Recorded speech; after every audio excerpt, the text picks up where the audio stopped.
Sarkozy just wants Obama all to himself. That's the reason why he does it. And the Queen is the only head of state who was actually in uniform for this country when the D-Day landings took place.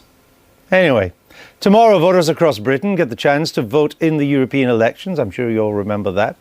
Politicians have really been forced to accept that it's an opportunity for voters to register their anger at the expenses of scandal, and maybe a lot of people will vote without Europe being in mind. But we will be electing 72 MEPs who, once voted in, they have to pick which of the 7 political groupings in the Parliament to ally themselves to. But after that, what exactly do these MEPs do other than fill in their expenses forms? Giles has been to Brussels to find out. Welcome to Brussels, home of chocolates, waffles, small obscene statues. Oh yes, and members of the European Parliament. Although I bet I could drink more Belgian beers than you could name MEPs. So if we don't know who they are, and we're all about to get to vote on who gets to be one, let's just concentrate on what it is they do exactly. Thank you. There are 3 main institutions that make up the structures of the EU, and the Parliament is the only one that is directly elected. Of the other 2, the Commission, that is the group of 27 nationally appointed and unelected commissioners, their job is to propose legislation. Of the other 2, it is the job of MEPs and the Council of Ministers, that's the representatives of national government, to amend, debate, approve or reject that legislation. This joint responsibility between the Council and the Parliament is called co-decision, and most legislation needs that double backing to become law.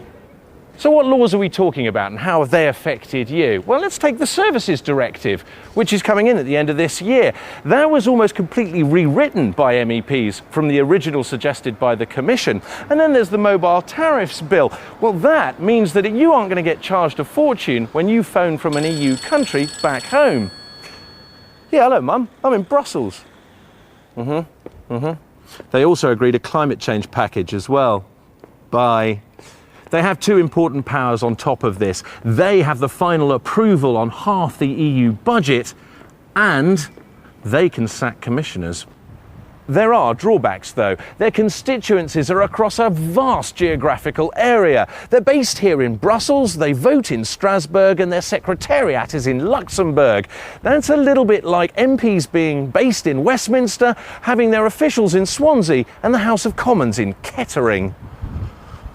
And what of the Lisbon Treaty, finally, if it goes through? Well, essentially, there'll be more MEPs to add to those 7 groupings. Their power of co-decision will expand across a wider area of legislation. So you see, it doesn't matter whether you know them or not. For better or for worse, depending on your politics, MEPs are more powerful and influential and imposing than you might think. That was Giles Dilnot reporting there. Caroline Spellman, this is quite a conservative era in Europe right now. The 3 major economies are dominated by the mainstream right. France, Sarkozy, Mrs. Merkel in Germany, Berlusconi in Italy. So given that, why does your party intend not to ally itself with these mainstream people, but with the Czech Civic Democrat Party that says global warming is a lie, the Law and Justice Party, which says homosexuality is a pathology, and the Latvian Fatherland Party, some of whose members commemorate the Waffen-SS?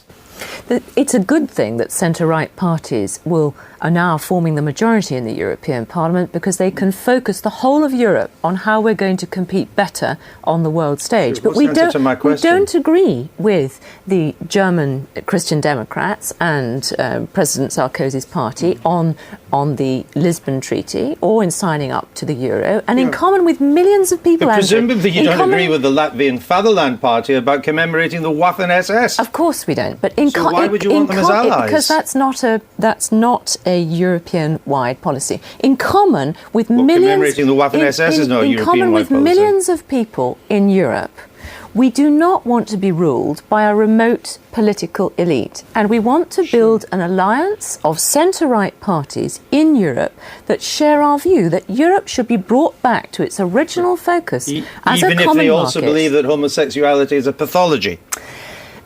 Andrew, these are views of individual politicians. They're your allies. They could be your allies. I think in that case, that particular politician no longer leads that party. The point I'm trying to make to you is that people in Britain clearly want the opportunity to have a say in whether or not we should be signed up to this Lisbon Treaty that takes power further away from them. And this